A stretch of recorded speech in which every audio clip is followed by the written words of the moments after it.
Welcome everyone again to today's class of Screen Cultures, in which we will discuss the 2005 Ang Lee revisionist Western and iconic piece of queer filmmaking, although how iconic and how queer specifically will be the subject of today's class. Before we begin, I do have a couple of housekeeping items that I quickly wanted to discuss. First of all, I know that I promised that the response papers, the first batch of them, that I would have corrected them by today. Unfortunately, a lot of developments in terms of the new fall semester, which will be very different from any semester that we've done before, required all of my attention the past couple of days.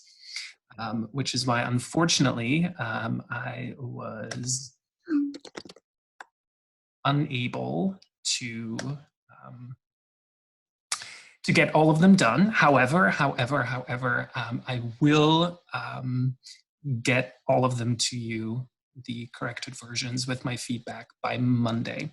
In the meantime, I realize that some of you are probably waiting to write and submit your response papers for the second block because you would like to receive my feedback first, which is exactly what I had intended to have happen. So feel free to hold off on submitting those response papers, even if, for example, you were thinking of writing a paper on today's class.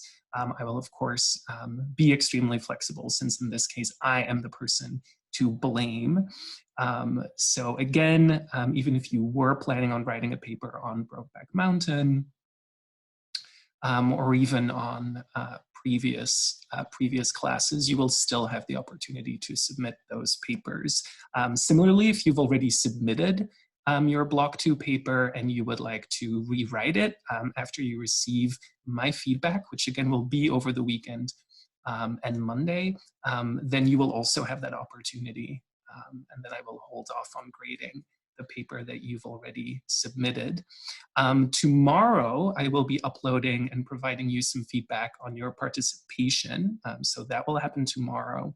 And you will see your grade appear in the gradebook, which will give you ample opportunity to ask me questions about the participation grade, how I arrived at the grade, and of course to participate even more or to the same extent that you're already participating in the next couple of weeks and during the next couple of classes. And then lastly, and this is in response to a great question that Romy asked me the day before yesterday.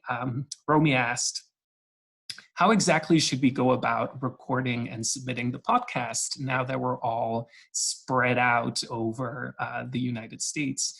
I have a couple of answers. First of all, and this is outlined in the syllabus as well, the only aspect of the podcast episode that I will be evaluating is the quality of the conversation that you and your co-hosts have.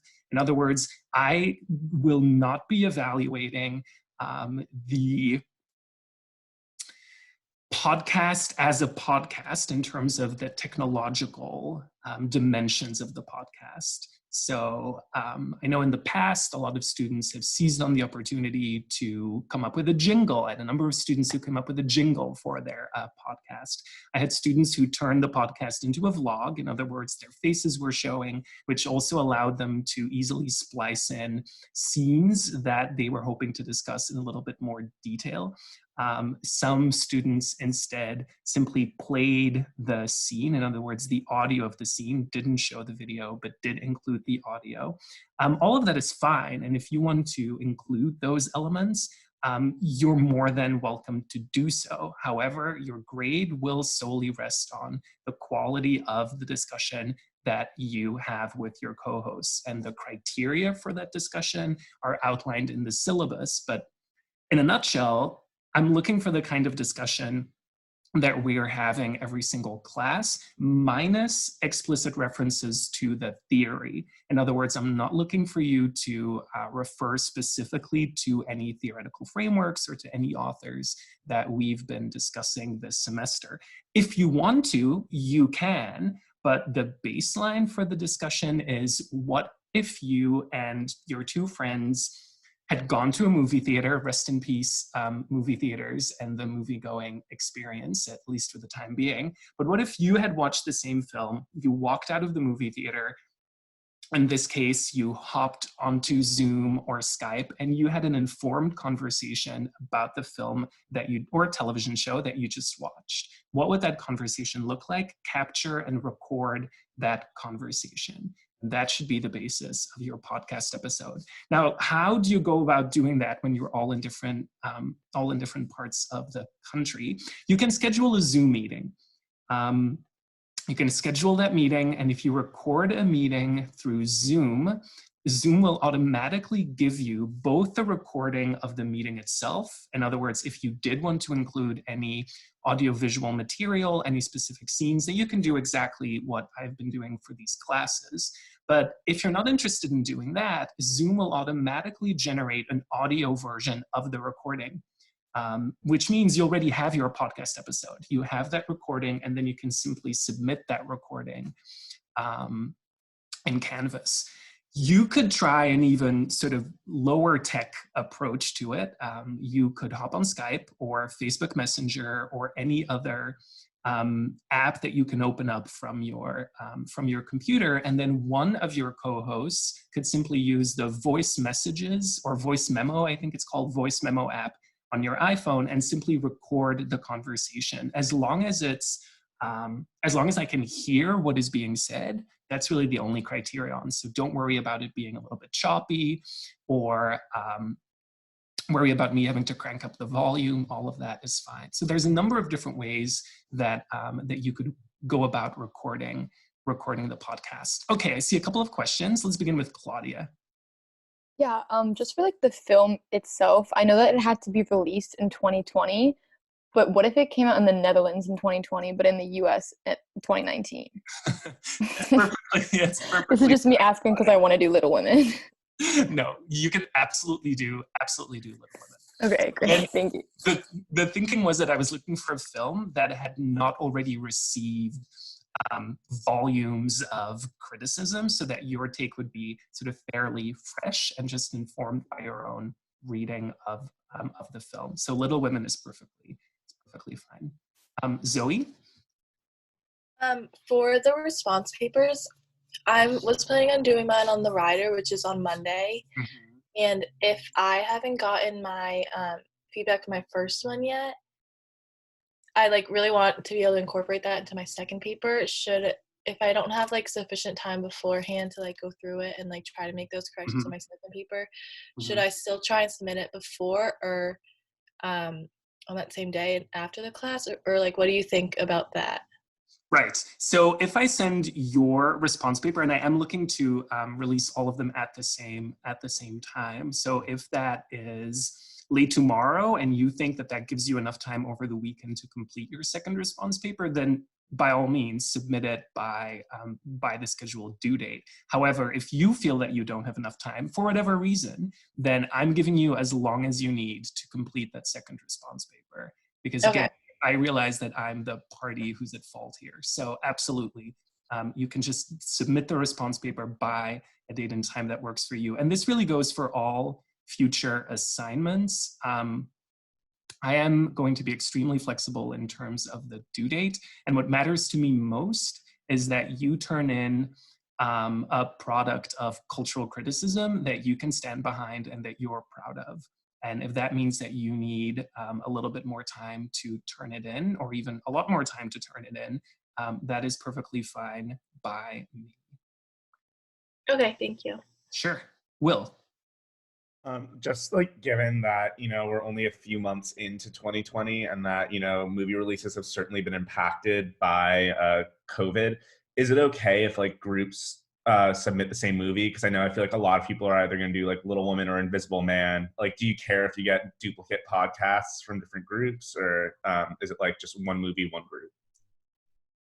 No, I don't particularly care if multiple groups end up doing the same film. And if that means that I have to listen to 3 different podcasts on The Invisible Man, then so be it. And I actually wouldn't mind listening to 3 different podcasts. I've listened to probably 10 different podcasts on Invisible Man by now. So 3 more certainly wouldn't hurt. So no, I'm not asking you to tell me in advance which film you're planning on analyzing. And again, if you feel really passionate about a film that came out in 2019, just send the title my way and I'll approve it and I'll let you analyze that film instead, or television show.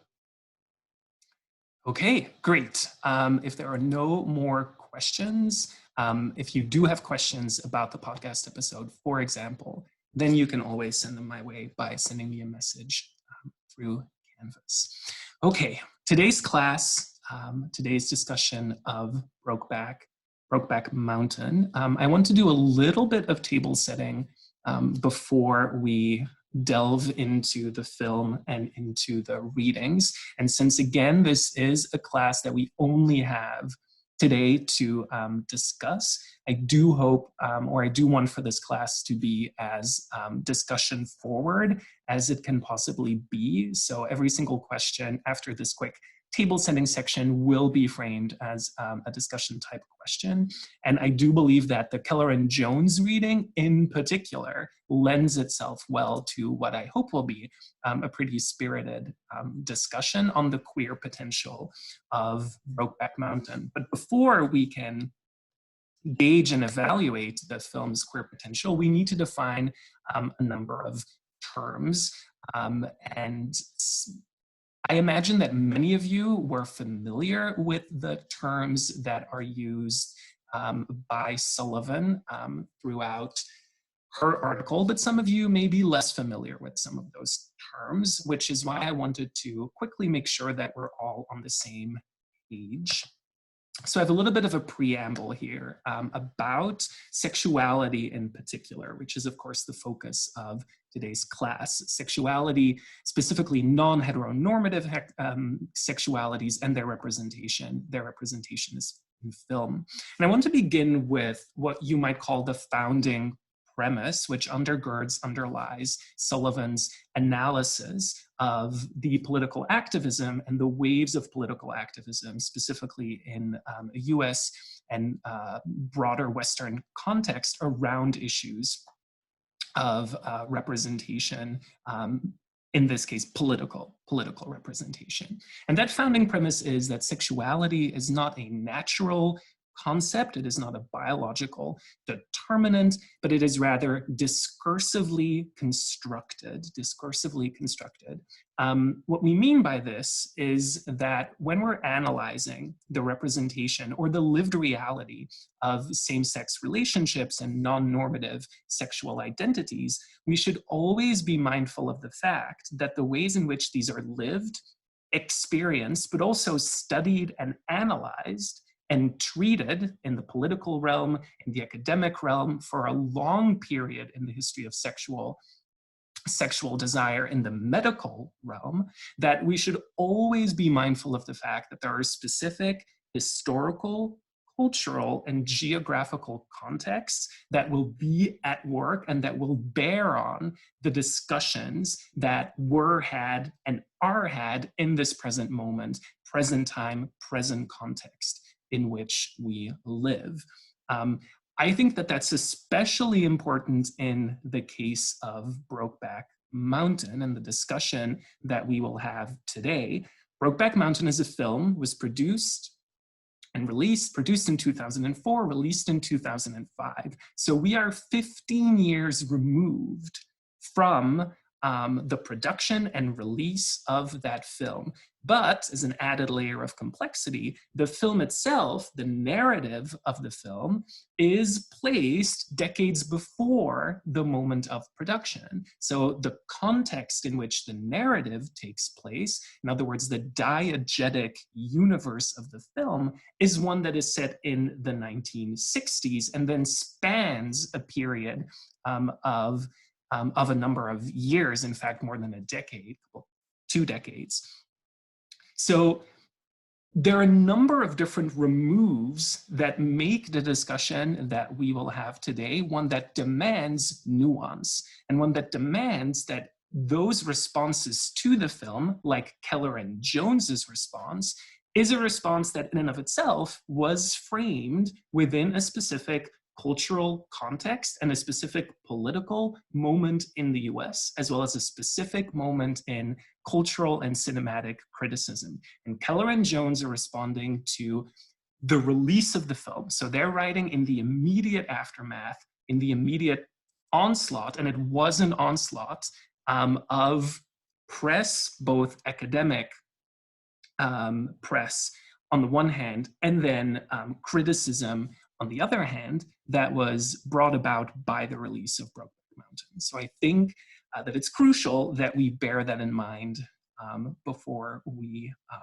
evaluate the claims and arguments advanced by Keller and Jones, but also think about our own understanding and our own reading of the film.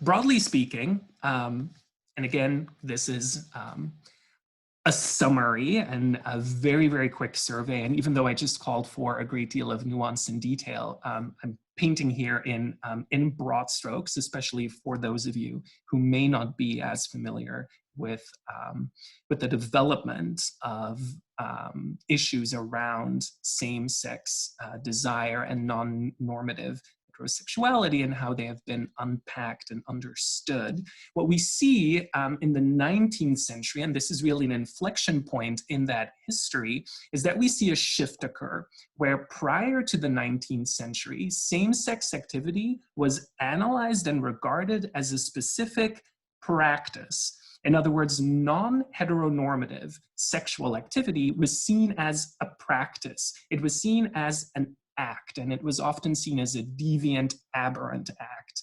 But engaging in the act itself, which was referred to by such terms which you may be familiar with as sodomy or pederasty, these acts, the sexual act itself, that was the extent to which same-sex sexual activity was understood.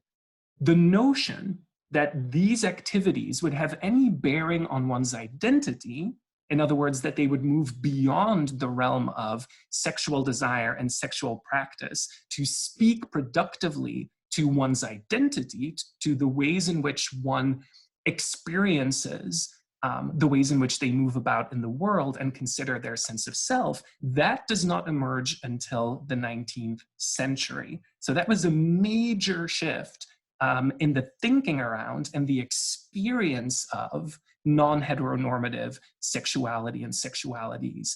And ever since that point in time, the question of origins has, one could argue, haunted understandings of non-heteronormative sexuality. And we see, again, wouldn't be screen cultures without a binary opposition. We see a binary opposition take hold.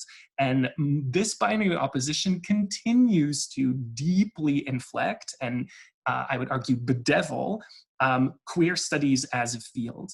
And that is that there is this opposition that emerges between choice on the one hand and nature on the other hand. And this opposition is one that will fundamentally shape the emergence of the homophile movement in the US, and then later in the 60s and 70s, the gay liberation movement in the US, which are the two movements that Sullivan is most interested in the article that I had you read. Who can briefly summarize what these two positions hold? In other words, non-normative sexualities, in this case, homosexuality, is either ordained by nature, it is congenital, or on the other hand, it is shaped by external forces, one could say culture, upbringing, and it is therefore aligned with the notion of choice. Who can briefly unpack a little bit further those two positions?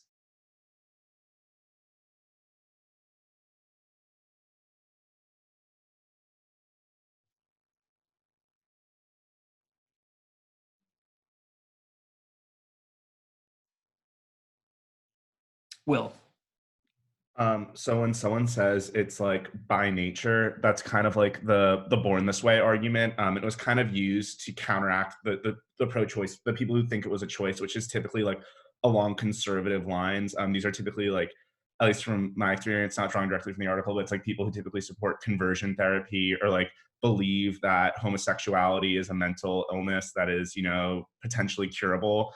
And like I said, the response to that was the born this way movement, and that like we are immutable and it cannot be changed.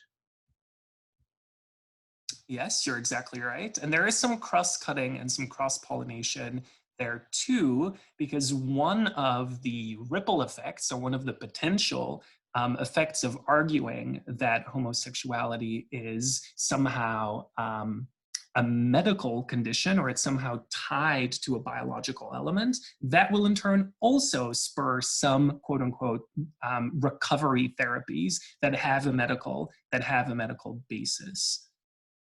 Zoe? In the reading for Sullivan, she said like how they were kind of going between people were going between the biological model and like the choice model. And they both had their drawbacks, but she specifically said like when they were trying to, or when people were trying to replace understanding of homosexuality with the notion of choice from the biological model, one of the drawbacks was that the biological model only allowed acceptance of gays and lesbians as victims, which kind of put them in a like already subordinate position from where they already were. But then the notion of choice, like that aspect and approach, also made them targets for like certain kinds of discrimination. Mm-hmm.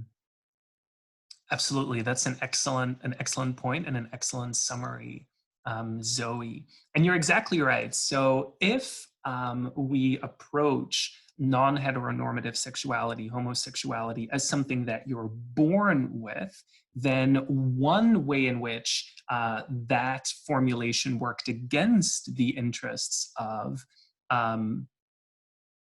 homosexuals, of gay people, of queer people, is that this stereotype emerges of the doomed heterosexual, well, one wishes, the doomed homosexual. So there's this character that emerges specifically when it comes to representations in media, where the queer character is a tragic character. And the tragedy is rooted in this arbitrary biological reality that the queer character cannot escape, and that dooms the queer character to an untimely death, to a life that is characterized by distress, by anguish, and that becomes a powerful trope in representations of homosexuality when they do begin to emerge, and they begin to emerge in a sort of open form in the 1950s, but in a sublimated form much earlier. We can trace that back to the beginnings of film as a medium. When we do begin to see representations, that person, that character, must be pitied, must ultimately be expelled by the text. To what extent is this discussion at work, and does this discussion animate Brokeback Mountain as a film? This discussion between these two models, between these two conceptualizations of sexuality.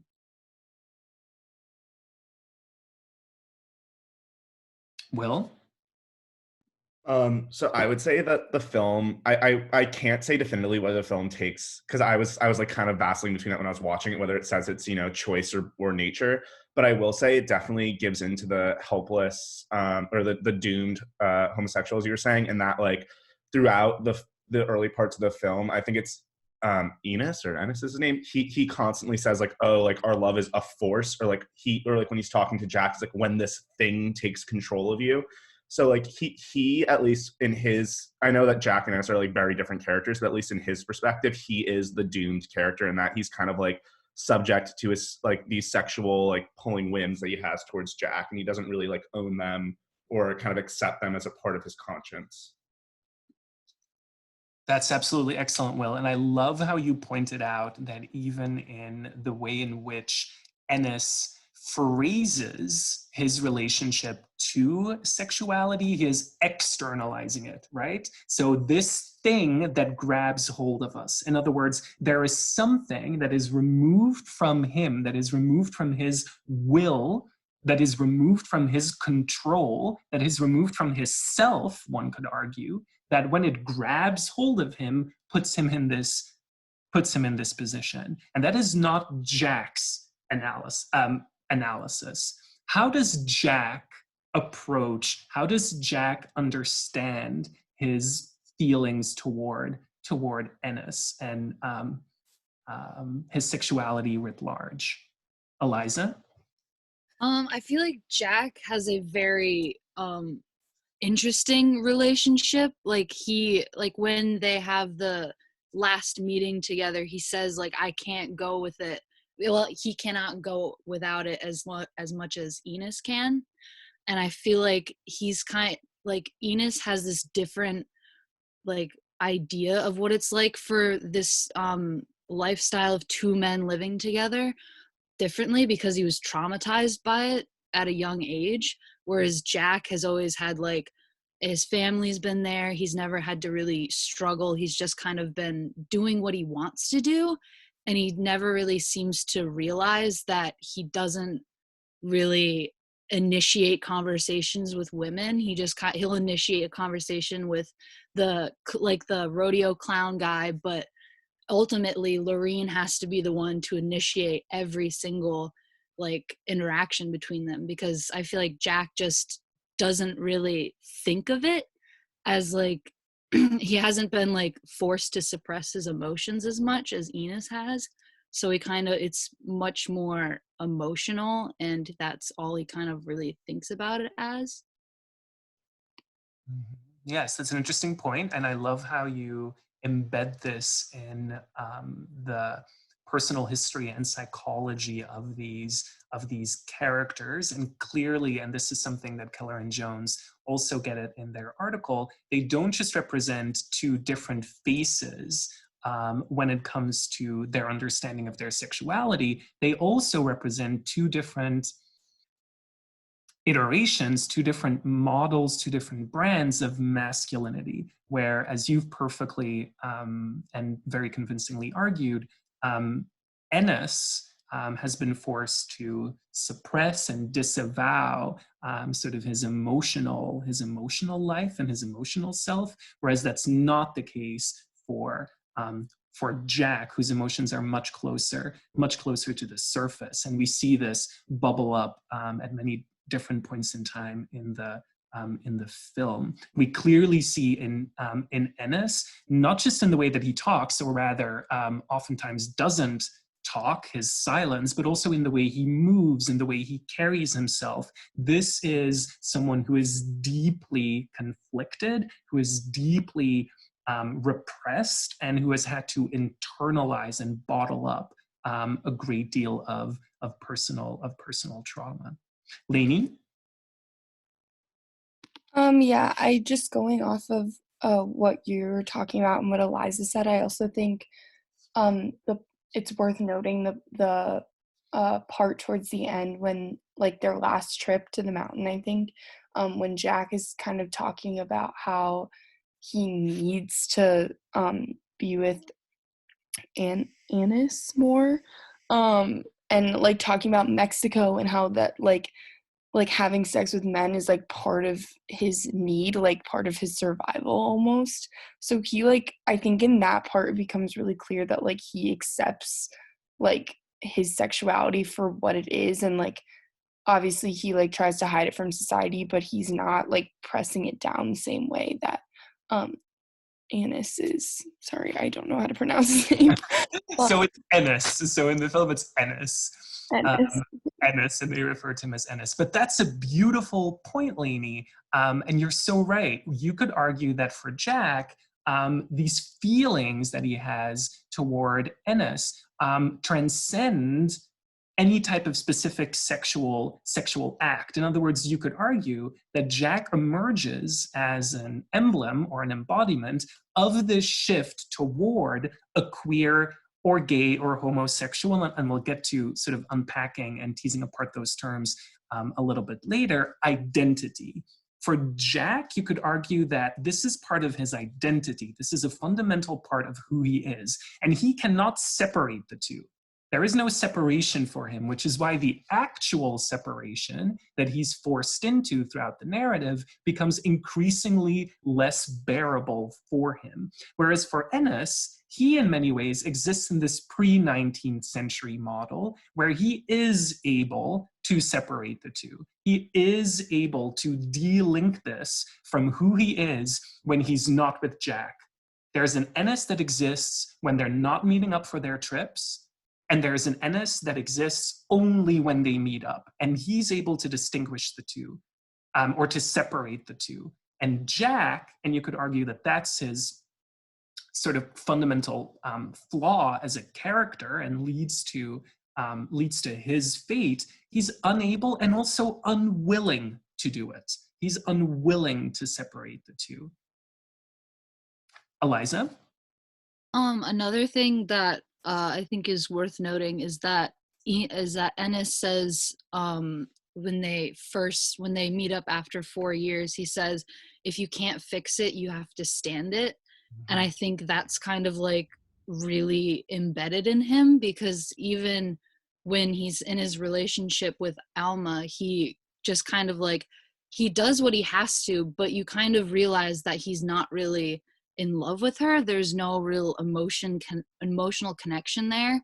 And even when they go to have sex and she says that he needs to use protection because they can't afford another child, and he completely gives up because he's not really interested, because he's like, okay, well, I can't fix it. And then and so he just has to like live his life. So then they end up getting divorced. Yes. Yes, thank you so much for that. And that question that you raise is a question that critics have come down every which way on, right? Because again, it also cuts to the question of, is this a gay film? Are these gay characters, or aren't they? And of course, the only way in which, well, not the only way, but it's essential that we then look at the relationships that these two characters have with the women in their lives, and that we look at the relationship and study the relationship between Ennis and Elma and between Jack and Lorraine. And that's exactly what I'm going to ask you to do a little bit later on. Okay. This next point is another crucial one. Ever since same-sex desire was invented, and of course by this I mean when it was conceptualized, it's been around since time immemorial, but when it was first written about and first studied, homosexuality has always been read as a transgression of gender norms. In other words, homosexuality is registered through gendered behavior, whereas gendered behavior, especially when it is seen as being performed incorrectly, is often seen as reflecting non-normative heterosexuality. Homosexuality, or sexuality writ large, is read through gender, whereas gender is often read through sexuality. Who would be able to sort of restate that or elaborate on that a little bit more, or give me examples of the ways in which this works? Where sexuality is read through gendered behavior, and especially incorrectly performed gendered behavior is often seen as somehow speaking to or revealing a non-heteronormative sexuality.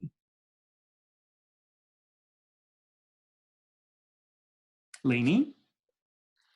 Well, I think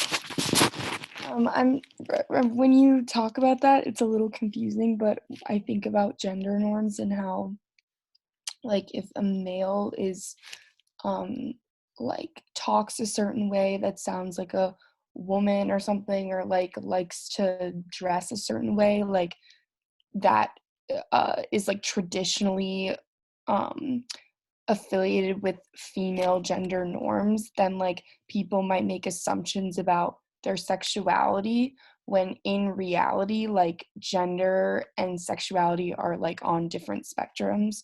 So someone can, like, a man can, be, it's just kind of like, ultimately it is a spectrum on in every way, to me. I mean, to me, and I think generally, but people will make assumptions based on your gender performance, and will make assumptions based on your sexuality, like about the other, if that makes sense. Yes, it absolutely makes sense. So if I worded it a little bit confusingly, then I think you've done an excellent job, Lainey, of clearing it up and of outlining it. And you're exactly right. So if we had to sort of provide specific examples, then if a man performs masculinity in a way that is seen as lacking, in a way that is seen as falling short of the historically situated, culturally specific way in which masculinity is read, in other words, in a specific point in time, in a specific context, there are different models of sanctioned, correct masculinity, going back to the founding premise on the slide here. If that man is seen as falling short of that ideal, and we will come to call that ideal next week on Monday when we discuss the writer, that ideal is often referred to as hegemonic masculinity. If that man is seen as falling short of it, then oftentimes that will be seen as a sign, a clue of, or a calling into question of their sexuality. So if a man walks a specific way, if he talks a specific way, if his voice is a little bit more high-pitched, then these are often read by culture at large as signs that their sexuality is non-heteronormative. Excellent. Caroline? Yeah, I was going to just bounce off of that. Like in the Keller and Jones article, when they talk about traditional masculinity, and how in this entire film, the questions keep getting asked, like, what does it mean to be male, and what does it mean to be masculine? And there's a quote that I remember towards the end when Ennis and Jack are getting in their argument, and Ennis says, "All we got is Brokeback Mountain," and I kind of took that related to our conversations last class, that Brokeback Mountain is kind of like a phallic symbol for white masculinity. And so like all they really have is their pretense of white masculinity to kind of protect them in Ennis's eyes from homophobic society. So like using their own masculinity, and I know that a lot of the criticism from this film comes from the fact that they, like, the characters aren't gay enough, or that they are presenting as too masculine or too straight. But I think that is part of their lifeline, is to present as the most masculine that they can. That is just absolutely brilliant, Caroline, because what you've done here is you've, I would say, very persuasively argued that Keller and Jones fall victim to this same logic, right? They read Ennis and Jack's homosexuality through their gendered behavior. So as you just perfectly captured and summarized, you could say that Keller and Jones's basic contention is, because Jack and Ennis do not subvert, do not upend what we think of as sanctioned traditional masculinity, again, we'll call that hegemonic masculinity next week, the film fails in its representation of their sexuality. They are somehow not gay because they are too masculine. So it's linking what Lainey very excellently said should not be linked, right? There's a confusion of these categories. That's an absolutely excellent point. What you also point out is that, of course, they don't have a choice, right? And I would argue that that's another flaw in Keller and Jones's argumentation. These characters don't have a choice. Correctly performing their masculinity is not something that they can or cannot do. It's something they must do. They do not, in the 1960s, in Texas and in Oklahoma, and in the circles in which these men live, they do not have the opportunity to decide that they will perform their masculinity differently. This is not a choice that these characters have. This is a survival strategy. And that's absolutely crucial for us to understand as we assess Keller and Jones's thinking on this. Will? One thing I wanted to address just about the movie and like gender norms is, one thing that I'm like constantly told if I'm on a date or if I'm dating someone's like, oh, which one of you between me and my boyfriend would be the man or the woman? In that like people try to ascribe traditional gendered power dynamics onto non-normative relationships. And I think that onto non-heterosexual relationships. And I think that this movie kind of does that in subtle ways.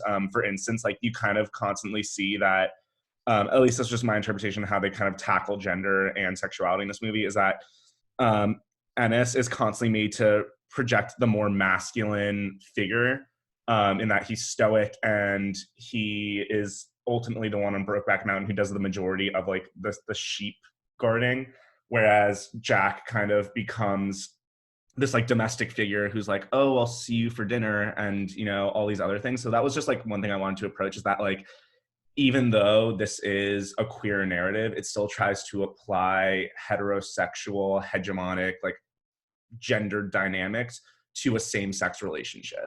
Mm-hmm. Yes. That's another very convincing reading, and it ties in beautifully with the discussion in Sullivan of the butch femme phenomenon when it comes to lesbian relationships. So even though Sullivan is specifically talking there about lesbian relationships, those same dynamics are also at work and are also operative in a dominant heterosexual culture when it comes to understanding same-sex male relationships. And you could argue that the film pushes this even further when it comes to the representation of their sexual activity. One, you could claim that there's very little of it, which is true. There is just the one scene, but in that one scene, we have Ennis perform the active role. In other words, you could argue that Ennis is the top in that scene, whereas Jack is the bottom. And again, our active-passive binary opposition is at work there. So we could map that onto that same opposition that you've already identified when it comes to the roles that these two men play. And we can even tie that to the discussion we just had, where Jack is the one who insists on having the relationship transcend Brokeback Mountain, transcend these encounters separated by time, whereas Ennis, as the stoic individual, is less inclined to follow along. So we have emotion versus sort of a stoicism. So all of these can be mapped one on top of the other. Meg? I also noticed that like alcohol had a big influence on like a lot of the sexual activity that took place between the two of them, which kind of made me seem that like being under the influence is the only acceptable way to engage in that sort of activity at that time.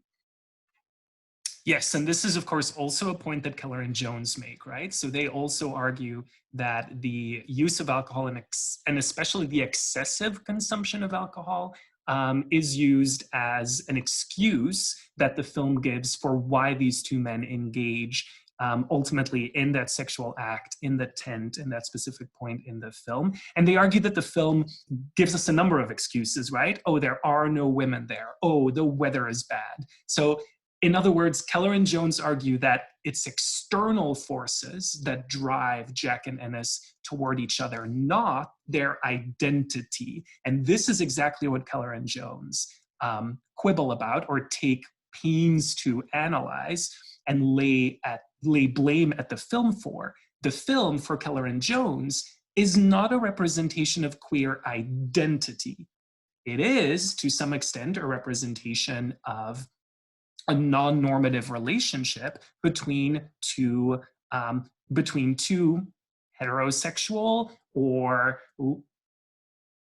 in some way non-heterosexual, but not gay, because gay for them is an identity, and that identity they do not see Jack or Ennis performing, which is why they ultimately land on this concept of homosociality instead, and we'll get to that a little bit later. Marcel? Yeah, I just wanted to talk about the alcohol playing a big part in their sexual activities. And like at one point in the article, Keller and Jones mentioned like someone else's article and said that it was like a heterosexual's dream because it showed like the doom lives of homosexuals, because you know in the end it does end up being a very sad story. But I think it is also important to note, like, yes, in the beginning they were very they were under the influence of alcohol a lot of the time, and there was like the obvious absence of women. But then I think that's why it's so important that the story continues 4 years later when they have like their established lives and like they are somewhat happy. Like, I mean, obviously they have a lot of repressed feelings and they're not living their life to the fullest expression, but they do have a life and a family and people that they love, but they still go back to each other. And I think that speaks like volumes like about their love. Like it wasn't because there weren't women, like they actually did love each other, or you know they actually are gay. It wasn't like one of those situations where it's two men who like, because they aren't around women, like they're so sexually frustrated that they like have sex with each other. This was like actually about love.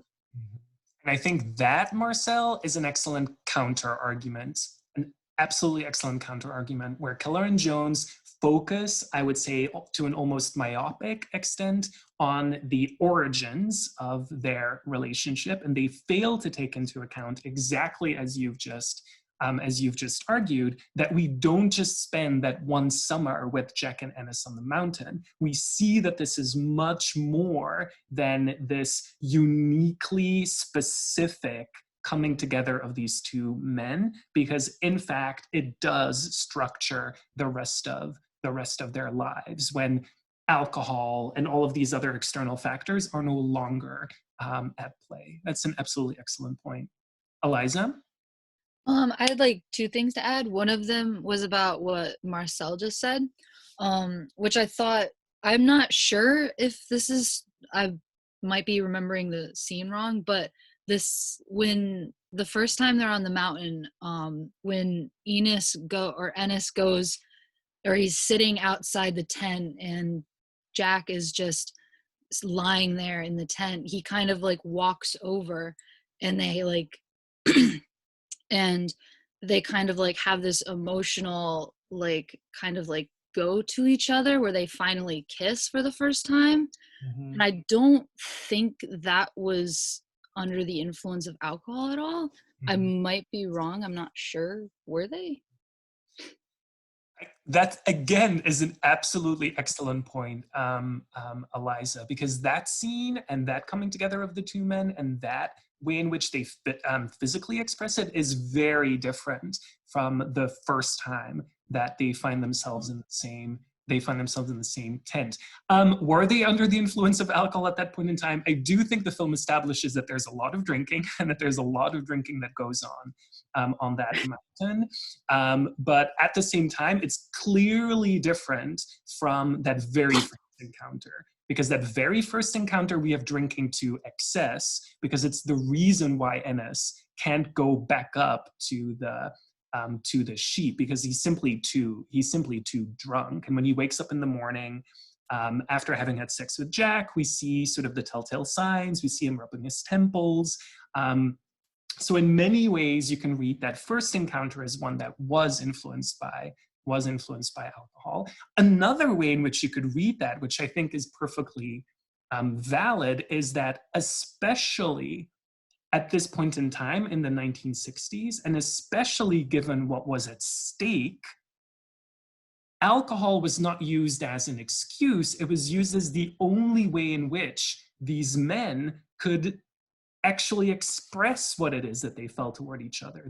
That you would need alcohol to sort of lower those societally ingrained inhibitions that we're brought up to accept as queer people, that are instilled in us by a heteronormative culture, and that in order to even begin to act on these feelings that you are forced to repress, you need something to sort of lower those inhibitions. And I think that's another way in which you can read the fact that they're drinking alcohol. In other words, you're reversing the causality there. Keller and Jones argues that alcohol leads to an expression of homosexuality, whereas I would argue that it is, in fact, their homosexuality, or at least their homosexual feelings for each other, that prompt them to drink more alcohol so that they'll be able to act on it. And I do think that's a crucially different reading of that scene.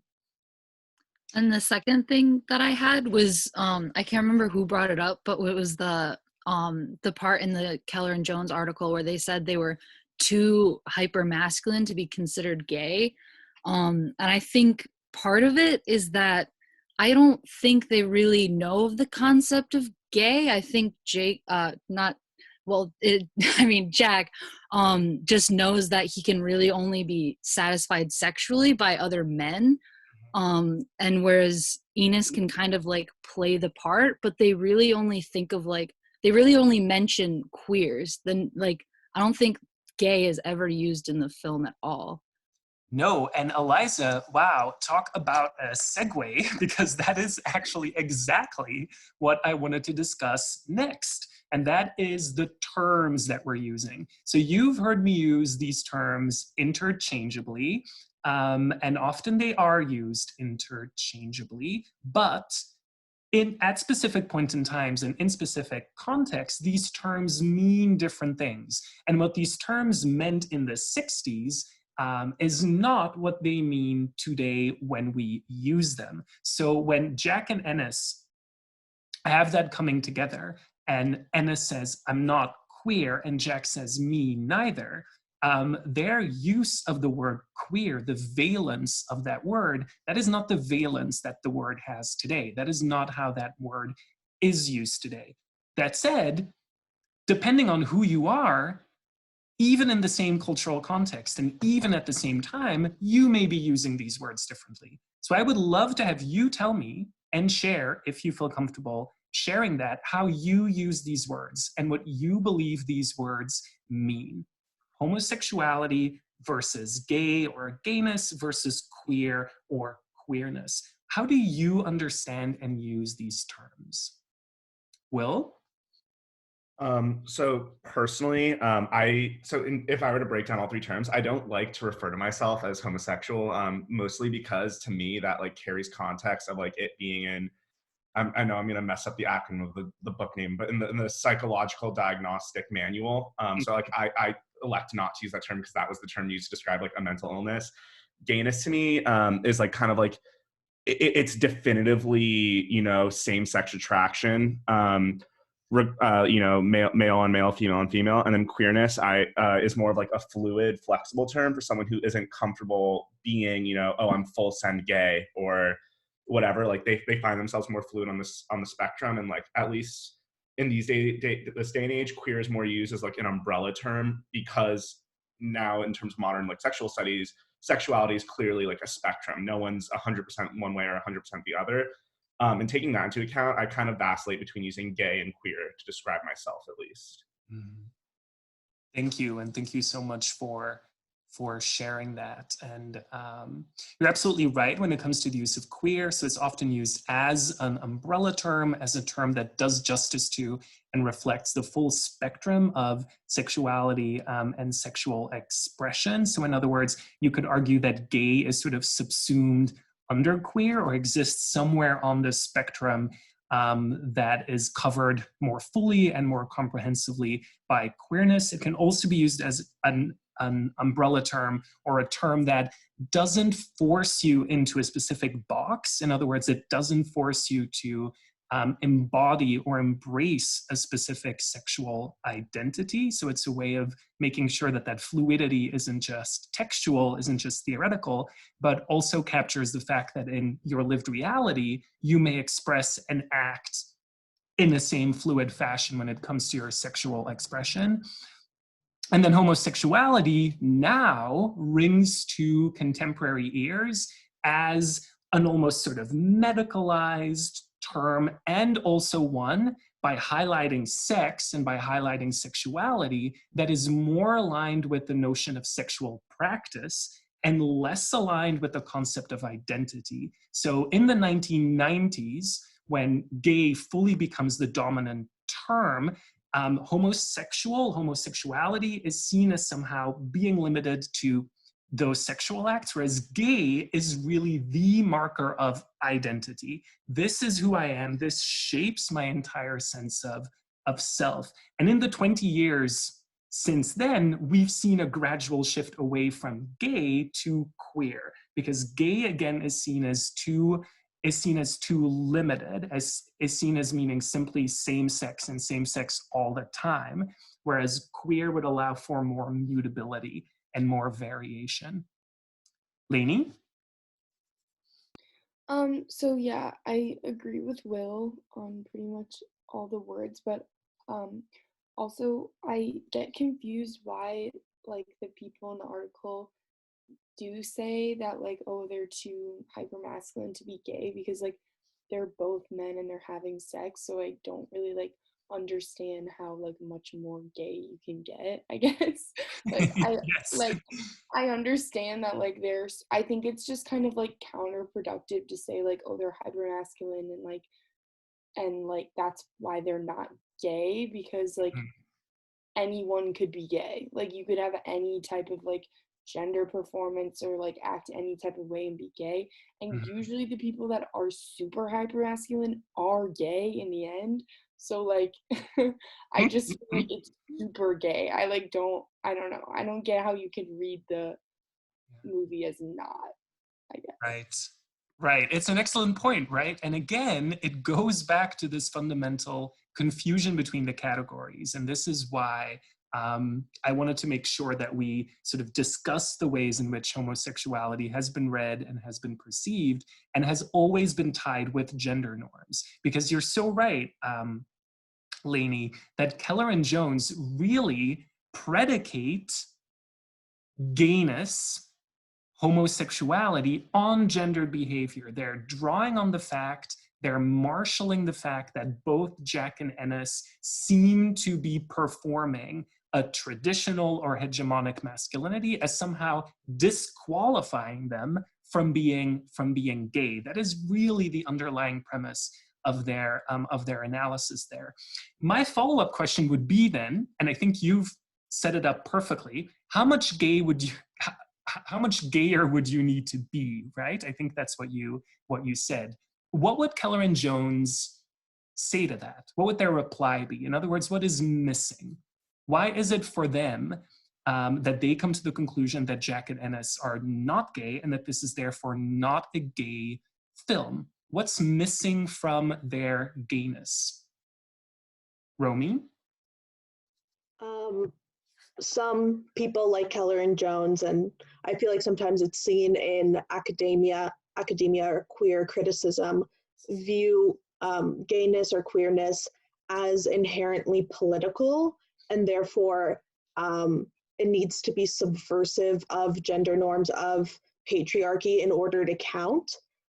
So they feel like they need the sexual relationship to be more than emotional or sexual. They need it to be somehow completely undermining or breaking the bounds of patriarchy, which I kind of side with Lainey and saying like you can be queer in whatever way that means, but they feel like the political subversiveness of a queer relationship is missing from the movie.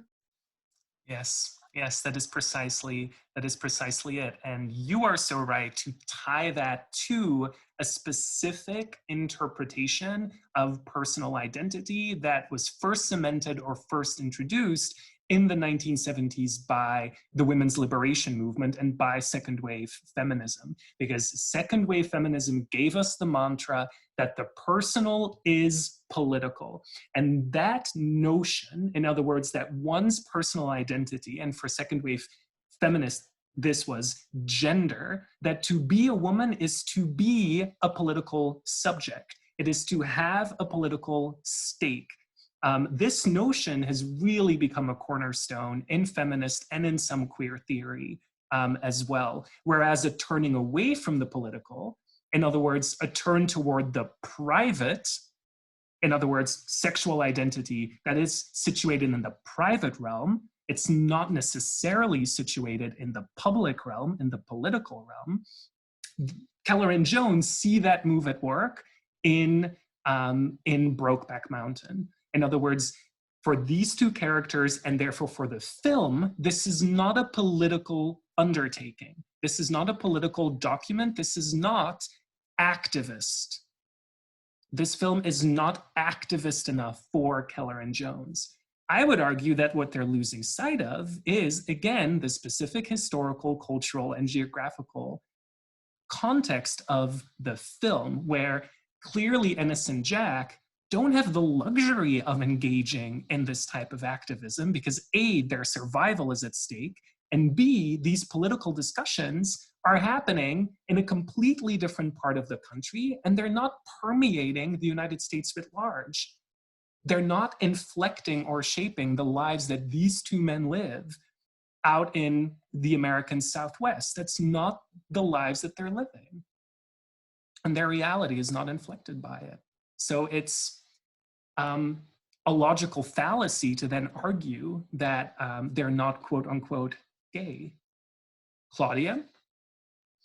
Yeah, I also think, like, in terms of like the context, like we should also think about Hollywood and like the American public in 2005.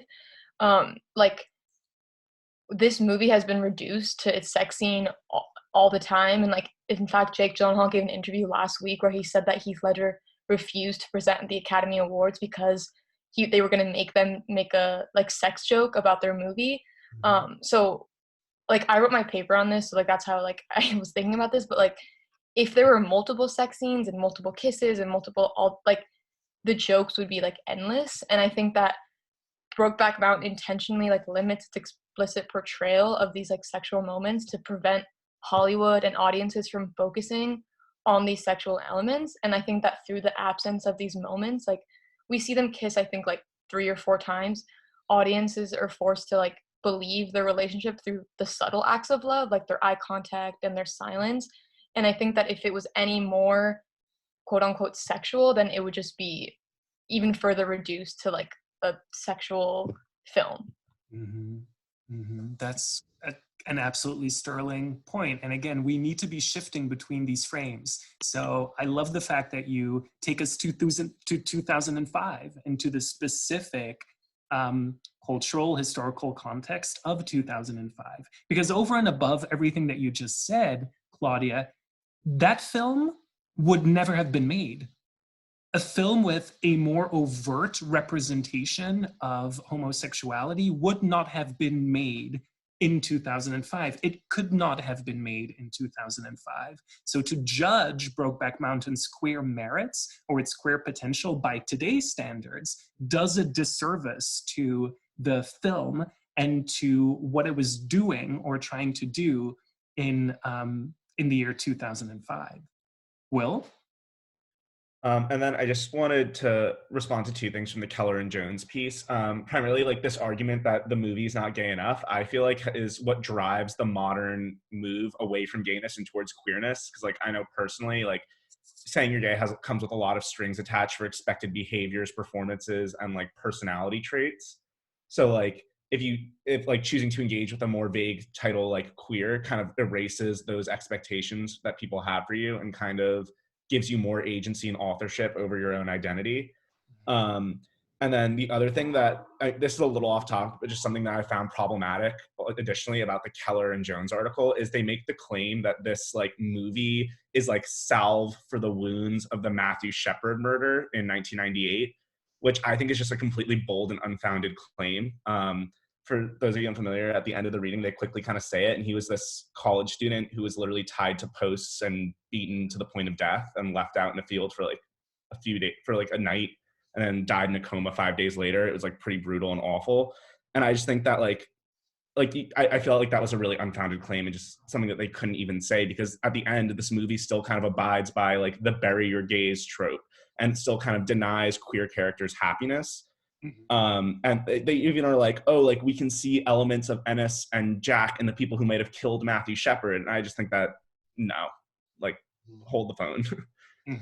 No, I think you're absolutely right in arguing that the way in which they bring up and weave into the discussion the ways in which the film does, according to them, engage with the legacy of Matthew Shepard is unfounded, and they skip over it almost as soon as they raise it. I do believe that clearly the ghost of Matthew Shepard animates the film, and specifically those two events that structure the film, which is the flashback where we see Ennis's dad take him by the hand and take him to see this mutilated, beaten, and ultimately killed man who lived in their town. And then what happens to Jack? Clearly, these two events and the way in which the film represents them can be tied back, I would argue, very productively to what happened to Matthew Shepard, but for completely different reasons, and it would end up in a very different reading. Keller and Jones's engagement and reading of that scene, I think, falls flat on its face. It has nothing to do with sort of providing any type of catharsis or salve when it comes to straight spectators, heterosexual spectators. I think it's much more clearly being used as a way to explain why a character like Ennis cannot act or cannot even begin to imagine a life in which he would be able to move off to a ranch with Jack and live out his life with him. And that's exactly what the Matthew Shepard murder did for a generation of queer people in the US, and not just in the US, I would argue around the world. When that happened, that played a very formative role in my own understanding of my sexuality and my own ideas of what might be possible for me as a gay person. Okay. Excellent work, everyone, truly. I think a lot of these questions that are coming up next, we've already answered, but not this first one.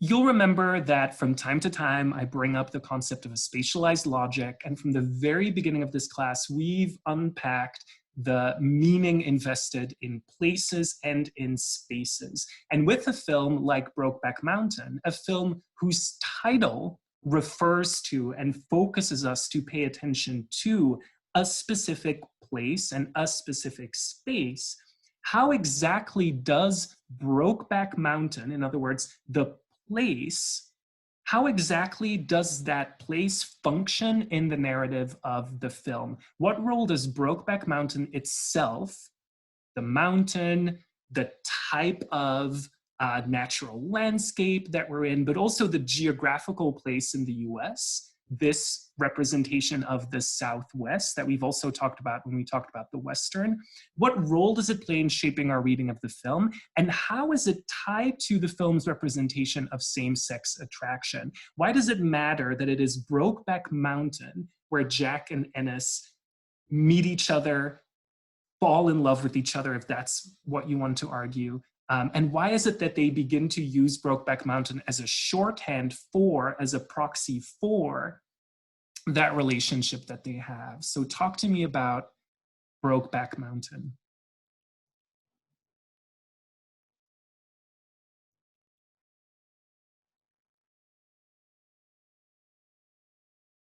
Claudia?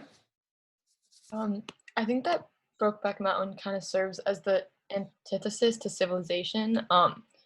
All of their like stress and their worries comes from Civilization, like the wives, the children, the economic responsibilities, and even Alma when she asked if they could move closer into town, Ennis like refused because he craves that like solace of nowhere. And at the end of the film, we see him literally move to nowhere and live out of a trailer. So I think that Brokeback Mountain just kind of serves as this like just like like nowhere, like it's where they can like be free and where no one will see them, and like when they return, like how many years later you see them like in the water and you see them like freely naked, something that they could never do anywhere close to civilization. So I just really think it kind of serves like as this like almost like magical land, really, where, and like even though they were caught at the very beginning by the cattle man, like there wasn't really any real repercussions from that, and Ennis doesn't even know about that. So I just think it kind of serves as this like place where they can really be themselves. I think that's just absolutely beautifully argued. And I love this idea of a nowhere space where the censors that dominate mainstream society are absent, and where the subject, where Ennis, and specifically Ennis, who seeks out these places and spaces, can truly be himself. I'm also reminded of the scene where Jack goes to pay an unannounced visit to Ennis after Ennis informs him that he's divorced Alma, and he doesn't know that Ennis is his daughter. And while that conversation is happening, you see Ennis suddenly stare off into the distance, and the camera pans to a car that passes by in the distance, and it forces Ennis to modify what he says, modify how he's standing. So even though this car far off in the distance couldn't possibly make out what exactly is happening, it's the presence of society. It's this pair of eyes that could potentially interrogate, question, record, accuse, that is forcing Ennis into even more pronounced states of isolation. This nowhere space. Yeah. Romy? So I think that spaces as a concept kind of can represent social environments. And in queerness, there are a lot of like aspects of different spaces of quote outness, and where individuals choose to be out and where they choose not to be out. And so the space of Brokeback Mountain becomes their circle of outness and where they can be queer in public, even though it's not necessarily a civilly public place, but it is, as a space, it becomes public. Mm-hmm. And I'm also reminded of the scene when they first see each other after 4 years, and Ennis shoves Jack into a stairwell. And even though that ends up not being the private space that they wanted it to be, it is kind of, like we've talked about, like stairways and corridors are these liminal in-between places. So that place ends up being in between out and closeted. And we see environments kind of reflect what it means for them to be queer in a public sphere. Mm-hmm. Mm-hmm. Stellar work and stellar reading. Absolutely.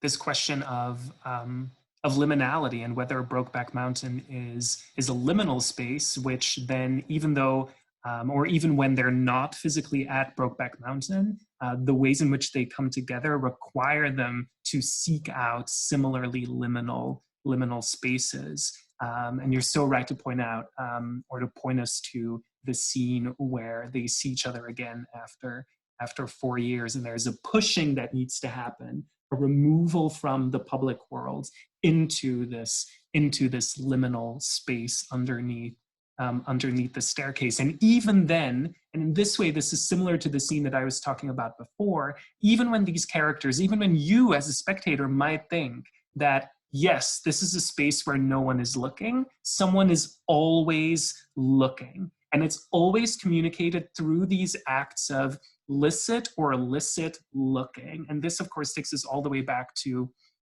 Mulvey, but even more powerfully to Courtney, right? What we're dealing with here is the gaze as a representation of, as a stand-in for, a constellation of social relations that in the case of Brokeback Mountain is aligned with heteronormative society and with heterosexuality as an institution. So when they're at Brokeback, it's the cattleman with his binoculars who's spying, interrogating, capturing the behavior that he believes he sees. It's Alma when they see each other again. It's this nameless person in a car that is just driving by when Jack seeks Ennis out after his divorce. It's always there, and the film wants us to see it. The film wants us to pay attention to it.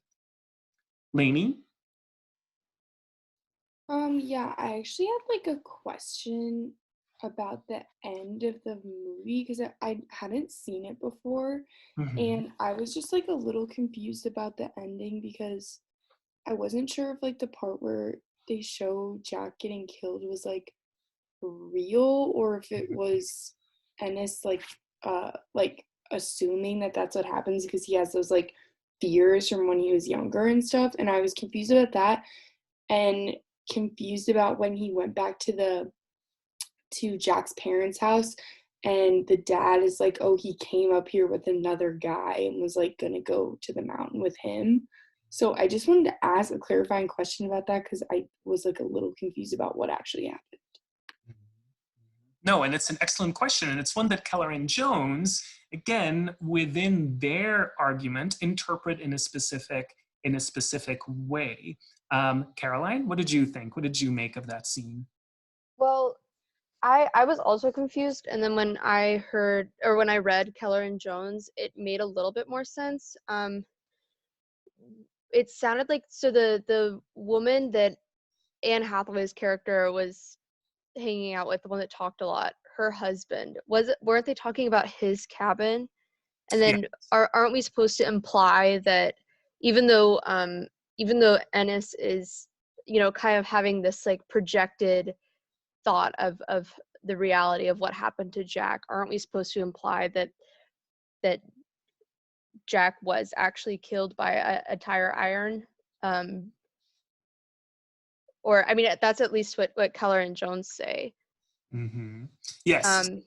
Yes, you're exactly right. Keller and Jones argue that because the film gives us this representation of what happened to Jack from within Ennis's perspective, in other words, we're seeing this through his mind's eye, this is a way in which Ennis's past and this scene which we referred to earlier becomes a self-fulfilling prophecy. In other words, if Ennis believes that he cannot be out, let alone have this relationship with Jack, because of what happened to these two men that grew up in his town, then the film, according to Keller and Jones, sides with this internalized homophobia because it gives us a representation of what happened, focalized through Ennis, so that ultimately Ennis's take is endorsed by the film.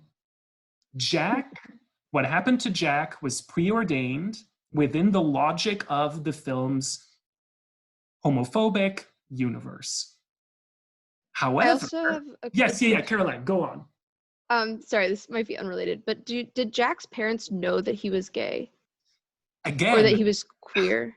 A vital question, right? And I think every single person can come down on this differently. Marcel, what did you make of that scene or any of the scenes that we're talking about here? So what I thought about his parents, I think in my opinion, I think his parents definitely knew. Like, you could see the unfortunate disappointment in his father when his friend, like when Ennis comes, and the understanding, like, in his mother's eyes, and like even when she like touches his shoulder and says like, please feel free to come back whenever, or when she says, oh, his room's upstairs, like if you want to go, like there's something in her eyes and in her gaze that you can see understanding. And like, I mean, there's also that notion, and maybe I'm generalizing, that like a parent always knows, like even if they want to deny it, like they deep down they always know.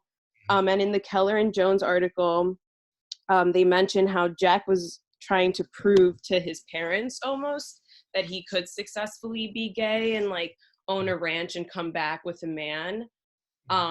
for me, I think one of the most heartbreaking parts of the entire movie is the fact that Jack was with someone else and that Ennis had to find out in that way. And I think it was what Caroline said before. It was, I don't know her name, but Anna Faris's husband character, when he mentions the ranch, like, you know, again, there's like the look. And when they're in that like dining hall, like they make eye contact and it's like a very quick shot, but like I still think it's enough to imply that they had like relations.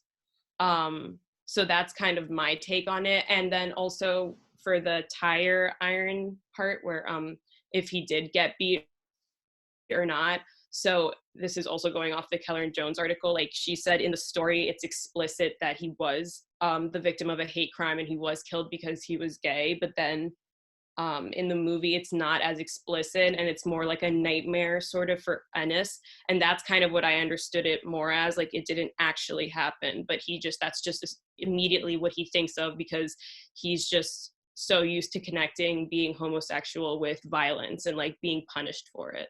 Yes. Sorry, that was a lot. No, that was absolutely excellent. And I also love how you point out that even though the gaze writ large is, again, a stand-in for the dominant social order, these looks are what cement and communicate same-sex desire in the film. So you're right to point out that the only way in which Jack can sort of initiate or have a sense of or gauge whether someone that he is potentially interested in might share his feelings is by this look. It happens with the rodeo clown where he's looking for that visual connection, a lingering pair of eyes. And the same thing happens with this new person or this new friendship that emerges between these two couples. If that man looked familiar, that's David Harbour, who is probably most famous for his role in Stranger Things. It's I think his name is Hopper in the series. It's the sheriff who takes in 11. I'm not sure if you're familiar with Stranger Things, but if you were like, where do I know that person from? That was him. But you're so right in saying that that this needs to be communicated through this specific act of looking. Eliza? One interesting thing that I found, because I wrote a paper for this as well, and I was looking at other things and trivia about the film, and apparently Anne Hathaway, when she filmed the phone scene, that Ang Lee told her that to act as if she knew what had happened, or that she knew that he had relationships with men, and that that the thing that Ennis sees might be true, and that he was beaten up by other men for being gay. And then there was another take where it was just the tire story that she thought was true. And then he used both the takes, so she doesn't really know either. And she just said that it's kind of like one of those things where, like, kind of like at the end of Inception, if anybody knows, you don't really know the ending. It's just kind of like what is kind of like, I guess, like a director's secret that is just kind of like for the audience to make their own interpretation of. Exactly. And ultimately, and this is where we started the class, right? You know that I'm not a big believer in authorial intent. I believe that we create the text. It is the spectator who derives meaning from the text and helps construct the text, even if the text was invested with specific preferred readings. Remember that, the preferred reading. Even if there may have been a preferred reading and a certain intentionality that was encoded into the text, it is up to the spectator to unpack it. And it's certainly in this case, when we're thinking of the queer spectator, a queer spectator would read that scene and, I would argue, be inclined to come to an understanding of what happened to Jack that could be different from the ways in which a straight heterosexual spectator might unpack that scene. Love the way how you brought in Inception. I wonder if Inception and Brokeback Mountain have ever been talked about in the same breath. But it's an interesting comparison, those two texts. I also love, by the way, how everyone is organically referring to scenes that I don't even have to screen, and we all know the scenes that we're talking about, and we're analyzing them from memory and directly engaging with both the theory and then Keller and Jones's analysis of the film. In many ways, Sullivan's article is an article in which she introduces us to two different political vantage points, two different types of activism. On the one hand, she introduces a politics of assimilation, which dominated in the 1950s and has become synonymous with the homophile movement. This begins to change in the 1960s, and we move then from a politics of assimilation to a politics of liberation. And that politics has become synonymous with the gay liberation movement, which owes a great deal to other new left activist movements like the second wave feminist movement, the Black civil rights movement, student protests, anti-Vietnam protests at the time, sort of a piece with this charged political moment in the US. Who can, for me, outline what a politics of assimilation was about? In other words, what were some of the goals that motivated early 1950s activists? What were some of the strategies that they used? Will? So like in the 1950s, the main kind of foregone strategy was kind of like, I think this one of the popular slogans is like gay is good, but like basically it was these men who were trying to prove that their sexual preference still rendered them, quote unquote, normal functional members of society, in that like they still craved a nuclear family, or they still, had these similar goals at the end of the day. And it's all about kind of like, yes, I'm sexually different than you, but on every other my sexual attraction is different from you, but on every other front, we are the same. So it kind of subscribes to a hegemonic notion of masculinity that allows for sexual queerness in it. Politics of liberation is the exact opposite. I think in the article, she says it's more about the queer community being accepted on their own terms. So it's not like I will subscribe to traditional masculinity, traditional femininity to get my way and to be accepted in society. No, you're going to accept me for how I am, point blank, and I'm not going to change for you. Exactly. I, in fact, am going to determine and am going to create the terms in which I express myself and would like to be, or would aim to be, or would ask and demand to be seen. A politics of assimilation is one that seeks to minimize difference and instead look for common ground, look for sameness. In other words, the politics of assimilation was about assimilating into the mainstream by arguing that non-normative heterosexuality or sexualities were simply that. They were a sexual practice, a sexual act, and since these acts could be cordoned off into the private realm, acceptance would be based on this division between the two. So non-normative heterosexuality is seen as purely and simply a sexual act, a different sexual act, but other than that, we're the same, we're highlighting sameness. A politics of liberation seeks to maximize difference, embrace difference, and use that difference as a starting point for outlining what a political agenda needs to contain. What were some of the goals of the gay liberation movement? What did that politics look like? What was their agenda focused around? What were they trying to achieve? Sullivan summarizes it with four terms. Zoe?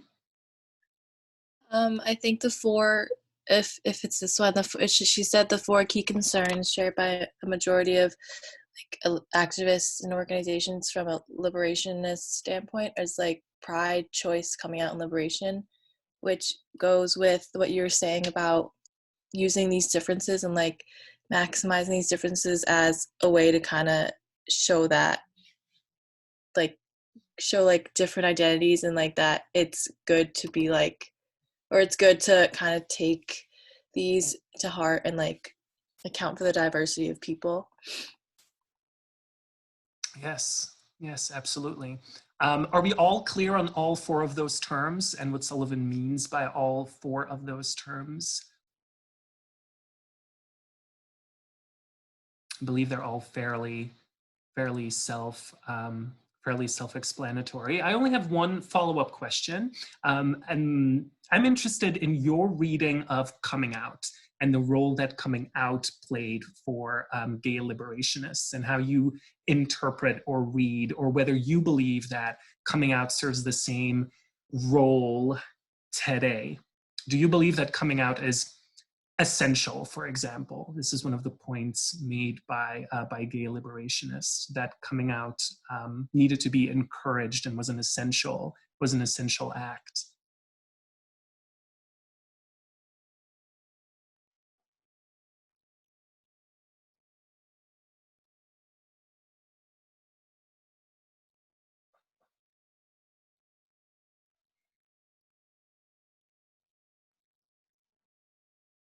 Emma? So I don't necessarily think so, because I think that like if you would perform like your sexuality in the way in which you want to, not like saying it isn't necessarily like all that needs to be done.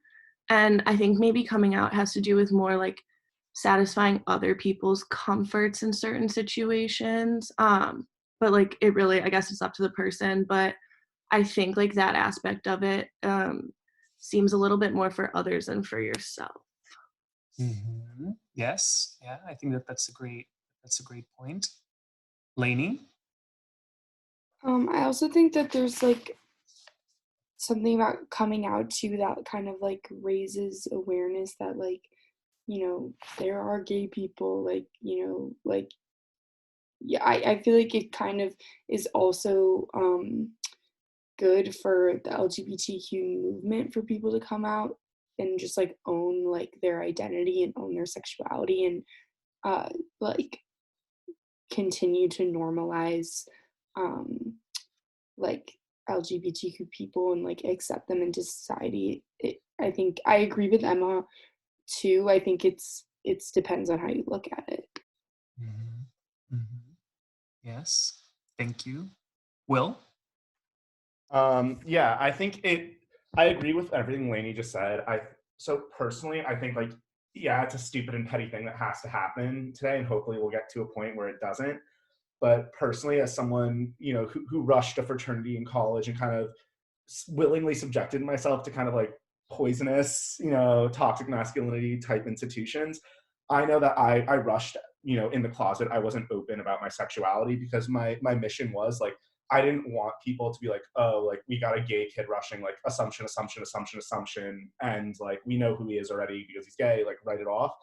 And so I made the choice to like come out to, my pledge class and, the people in my fraternity a year after they had already gotten to know me, because I agree with Lainey. I think that an important step in it is to kind of introduce yourself as a human first before, at least personally, my belief, that you introduce yourself as a human first before you introduce this concept, kind of social construct that has all these strings attached and kind of has all these kind of prescribed, characteristics in everyone who is gay or everyone who is a lesbian or something like that. Mm-hmm. So yeah, do I think should it continue to happen? Like, no, but I think it's happening to achieve a point where it won't need to happen anymore, if that makes sense. Mm-hmm. It absolutely makes sense. And it also tees up this question here. The title of Keller and Jones's, or rather of Sullivan's chapter, is Assimilation or Liberation, comma, Sexuality or Gender. In other words, Sullivan is pointing out a parallelism between these two sets of terms. Assimilation or liberation, sexuality or gender. In other words, she links assimilation with sexuality and she links liberation with gender. what is she trying to communicate by pairing these two sets of terms in the way that she does? Assimilation or liberation? Sexuality or gender? Romy? So I think in pairing assimilation with sexuality, it kind of shows how sexuality itself is in some way fitted within the assimilationist framework of that it is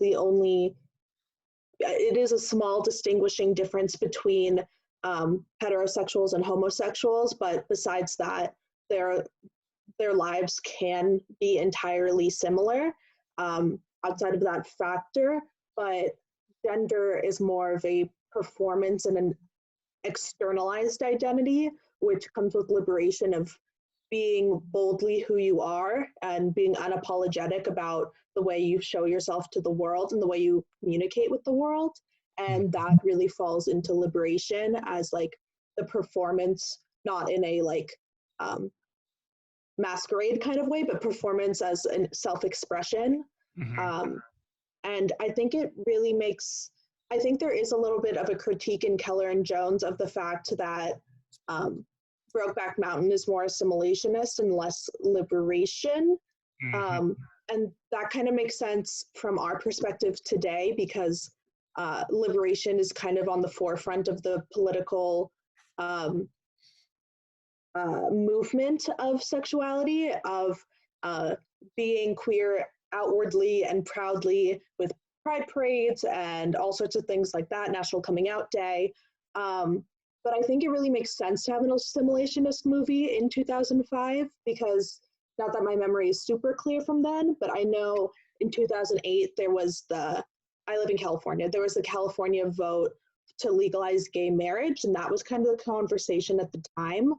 And it continued to be the conversation, but assimilationism was really big in that discussion of queer people having the ability to have families, a nuclear family like, quote, everyone else. So I think criticizing assimilation or criticizing liberation is really contextual, and criticizing gender performance or sexuality should be based on the goals of the movement. Thank you so much for that very, very nuanced reading of the ways in which Sullivan wants us to think about these four terms, and specifically these two pairings, as being linked in terms of their shared investment in them. And you're so right. I mean, 2005, this is a year after the 2004 election. If you none of you can be blamed for not remembering 2005, let alone remembering the re-election of George W. Bush in 2004.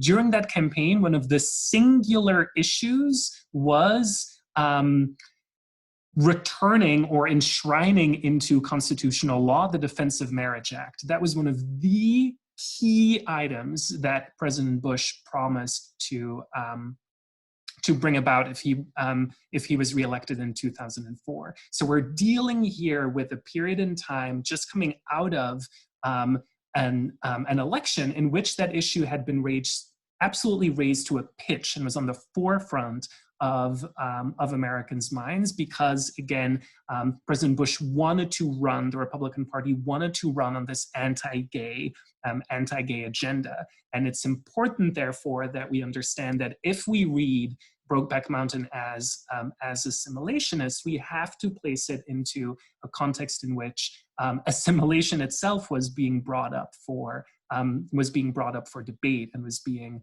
criticized and critiqued, let alone liberation. We were very much in a backlash moment in 2004. Claudia? Yeah, just to like bring it back into the context of the year, I think that's why Brokeback Mountain relies so heavily on masculinity, because I think that the film is trying to give the traditional audience something they can understand, like patriarchal dominance, like cowboys, the West, to help them reconcile with something that they don't understand, which in this case is homosexuality. So I think that by really like toning in on manhood, masculinity, they can help expand like cultural understandings of what it means to be gay and what it means to be a man, and like show them that masculinity is not indestructible, and like masculinity can fail, but not because of sexuality, but because manhood is more complex than just force and brawn. Mm-hmm. Mm-hmm.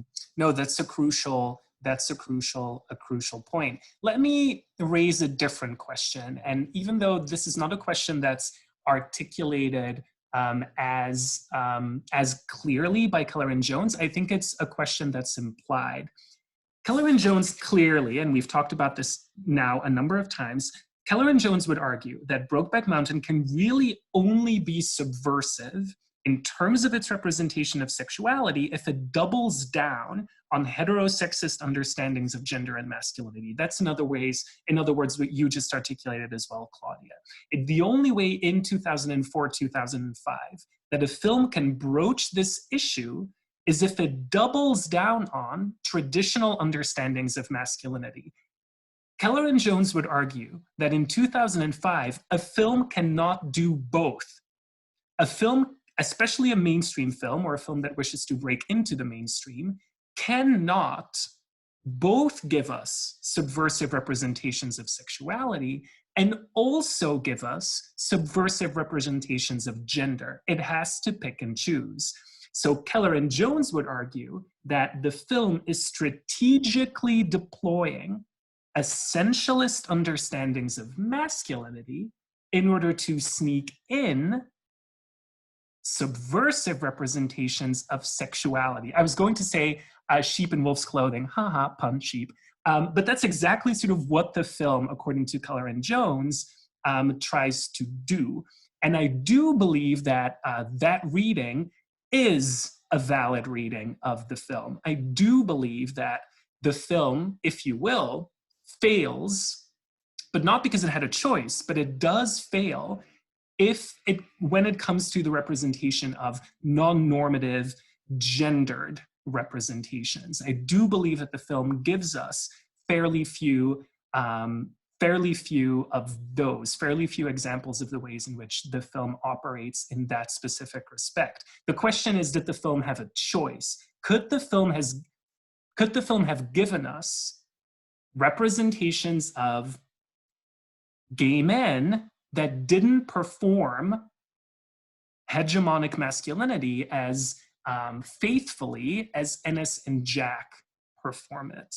And I'll round this just off by saying that when I watched this film, I had just turned 18. I already knew that in no way did I embody or could I pass as someone who performed hegemonic masculinity correctly, even though I had spent, the majority of my life trying as best as I could to pass.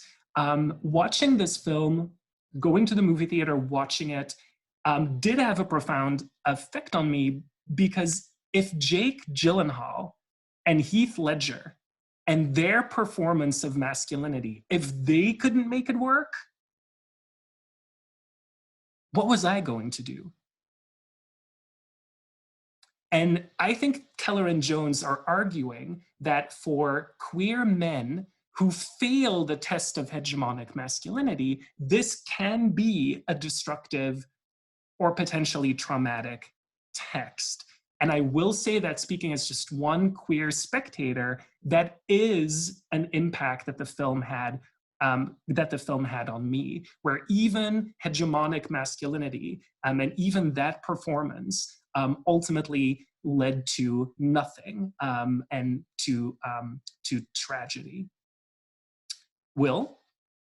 Yeah, and I want to respond, on the opposite spectrum of being that queer viewer. To me, I don't really see assimilation and liberation as mutually exclusive things.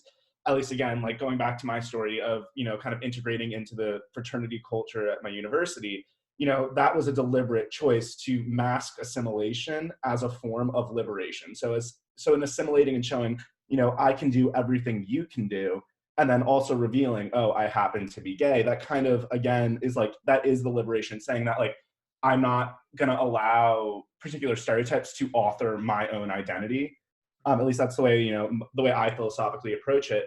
And I think given the time period, as Claudia had said, they kind of needed to take that tact. And I think, yeah, there is a potential for it to be damaging, but I think there's validity in that approach. Granted, this movie, like, in terms of my ideal world of assimilation through liberation, there would be a much more, stark, dramatic about face when it comes to the liberation phase. And this movie kind of doesn't really have that, but I think that it's, while I think it was a perfectly valid way to try and tell a queer narrative in a way that is graspable and understandable, and in a way that I think it does subvert gender to a certain extent, in that, with homosexuality, there are all these connotations, or, people always attach a lot of femininity or effeminate nature, effeminate characteristics to it.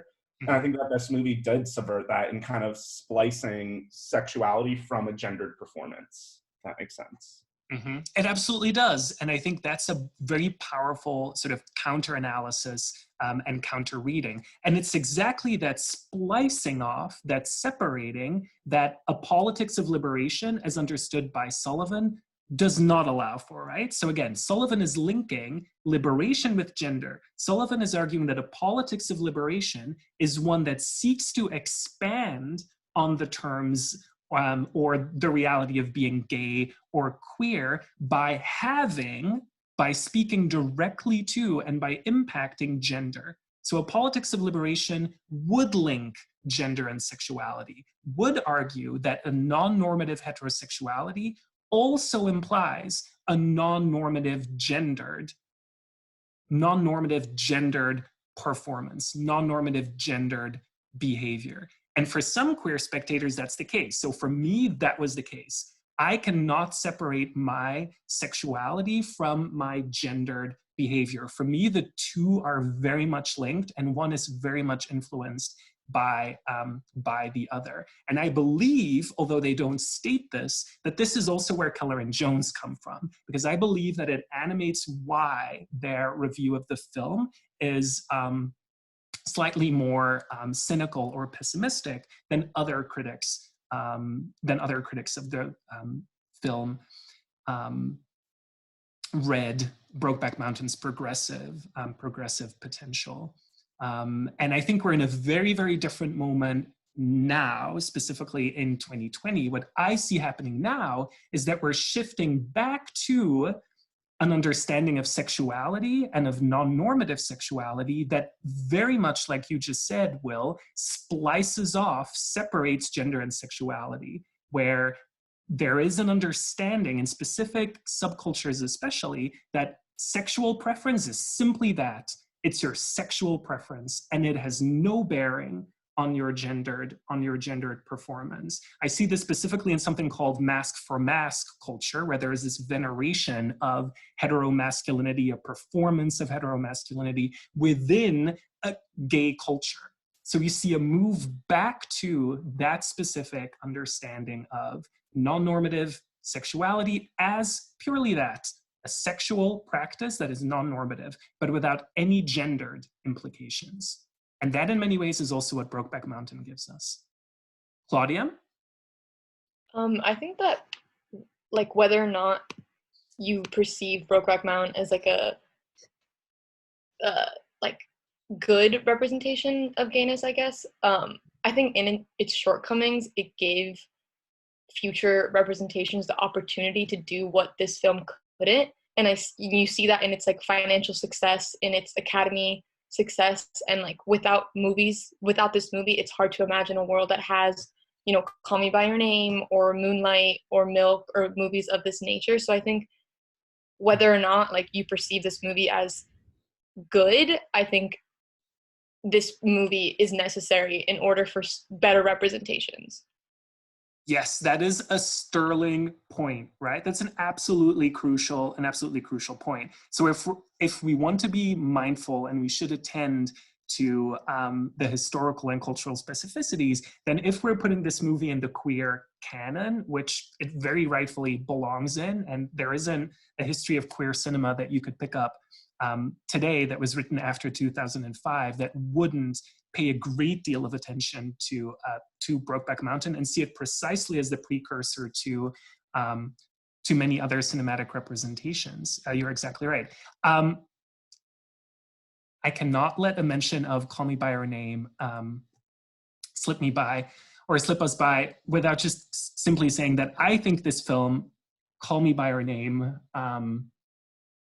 is arguably much more regressive and much more conservative of a film than Brokeback Mountain is. So I would not include Call Me by Your Name in the list of films that pushes the agenda forward. Instead, I would argue that it very much regresses the agenda and is an actively damaging and toxic text. But I'll leave it there because this is not a class on Call Me by Your Name, and I will admit that it is a sore spot for me to have seen that film embraced so readily by many different groups of spectators. But I do think that its popularity with straight people is something that it shares with Brokeback Mountain. And this is something that Keller and Jones talk about, right?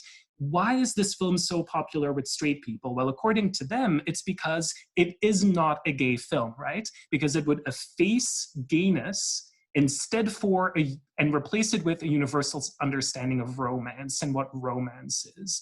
That, in other words, those two things work at cross purposes. The gayer the film, the less popular it would be for straight audiences. And by sort of diluting the gayness, you can have a film that has mainstream appeal. And I do believe that there is a truth to this. And it also explains why all of my straight friends love Call Me by Your Name, and most of my queer friends loathe Call Me by Your Name. But that is another story for another time. Lainey. Yeah, I just wanted to talk about what you were talking about before.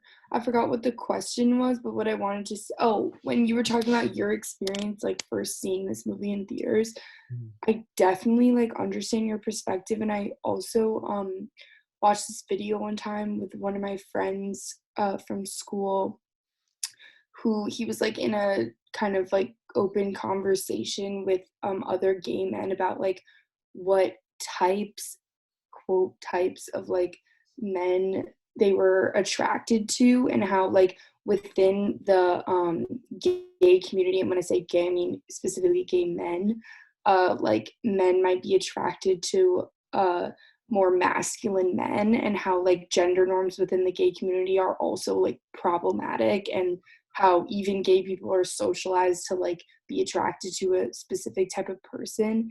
And how I definitely understand as from a perspective of someone who can't more easily mask their sexuality, like it would be difficult to watch a movie like that, and especially when it got so much praise. But like the men are like both really attractive, like famous actors, and they are like super masculine and would be attractive to like women as well. So I think like I definitely understand that perspective of like seeing that and like realizing that like it's going to be a lot more difficult for you to like be able to be accepted by society and stuff like that. So I just think pointing out that like I just wanted to point out that I definitely understand that perspective and how that could be problematic, because it might not necessarily point out to like straight people that like we are all socialized to like be attracted to this specific type of man or specific type of a woman, and that like this might be a realization for LGBTQ spectators, and specifically gay men spectators. Yeah, that's what. Thank you so much. Thank you so much for adding that, Lainey. And again, this class, and not just this class, the experience of watching a movie and reading a film, there are no cut and dry answers. It's no either either or proposition, right? Every single analysis that we have is a complex, layered analysis that fits the extremely wide-ranging responses that spectators can have to films. And all of you, regardless of how you came down on this film, have just absolutely done a stellar job of backing up your claims by referring to the theory and to dominant understandings of gender and sexuality. And that's exactly what I'm looking for, and what I hoped would be the case both for this film and every single film and television show that we're discussing this semester.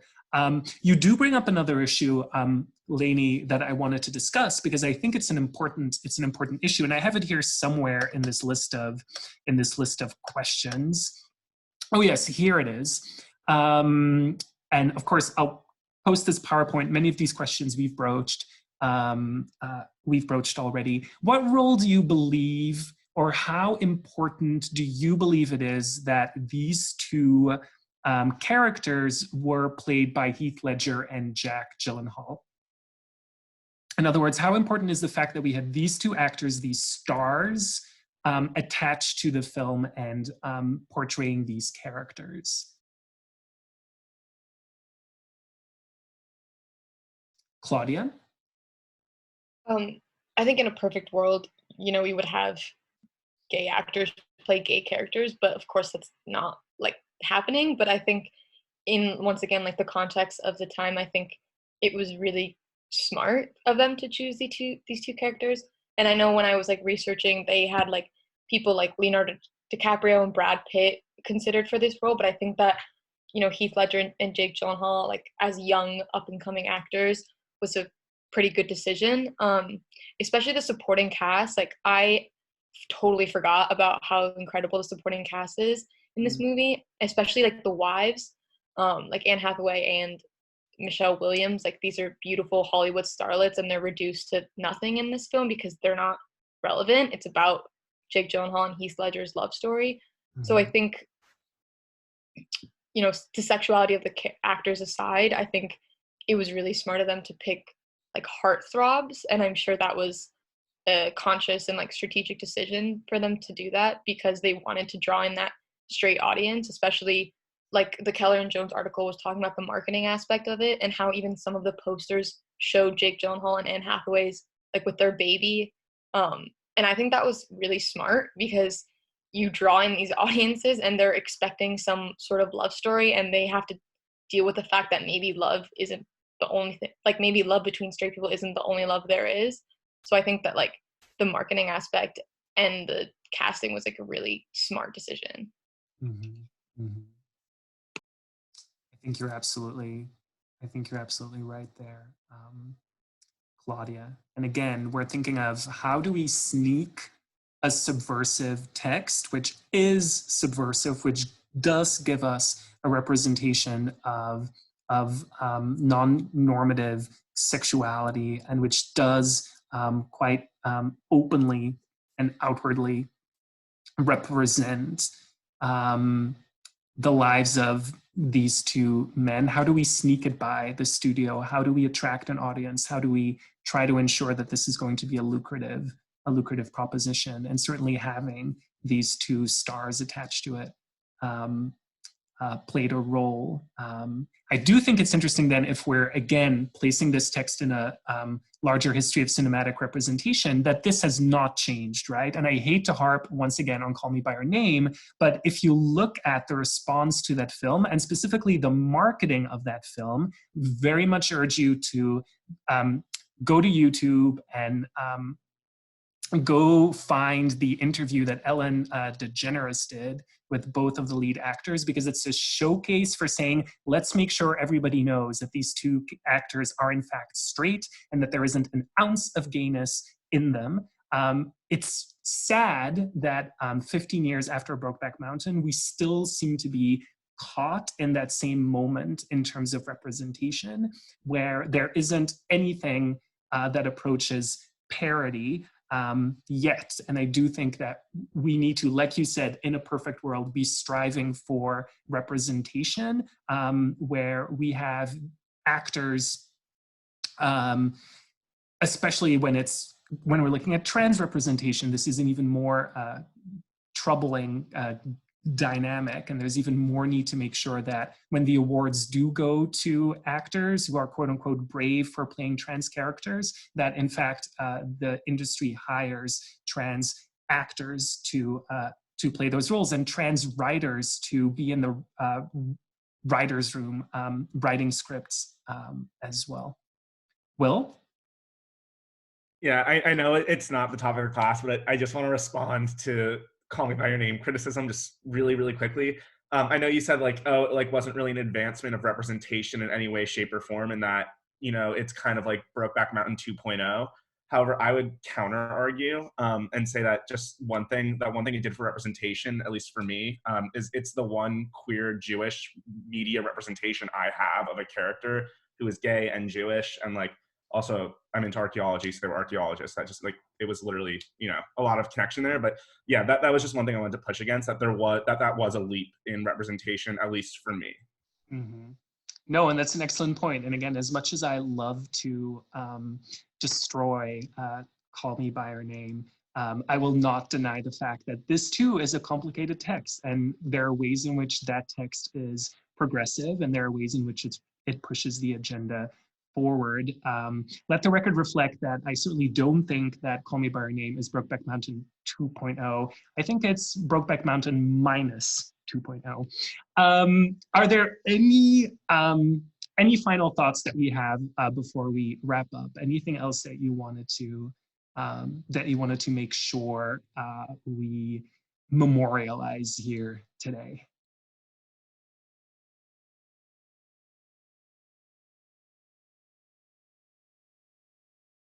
Okay, thank you so very much. This was truly an excellent discussion. So thank you so much for all of your sterling contributions. And I think you will have just as much to say when it comes to our analysis of The Rider. And that film will be the subject of our next class on Monday. So I very much look forward to hearing what you made of The Rider. Okay, thanks again, everyone, and have a good weekend.